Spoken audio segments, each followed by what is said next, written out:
Hey guys, it's Jolene. Welcome back to the Home Stitchery Decor YouTube channel. If you're new here, hi, I'm Jolene. I'm from Calgary, Alberta, Canada. I sell modern farmhouse home decor and then I teach what I do here on YouTube. And I recently had to figure out how to delete an app from my Shopify store. So I'm just going to show you really quick how to do that. And the reason I make these tutorials is not only for you guys, but also for me to have a reference in case this ever happens to me again. So I hope you enjoy. Okay, so what you're going to do is, it's so simple. Just open up your Shopify store. You're going to go to settings on the bottom left-hand corner. And then once you're in settings, you're going to find apps and sales channels.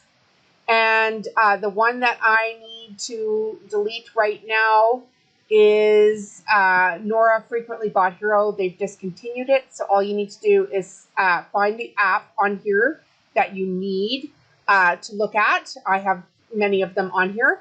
And like I said, it was the Nova Frequently Bought Hero. So if you highlight it, over on the right-hand side, it's just going to say uninstall. That's it.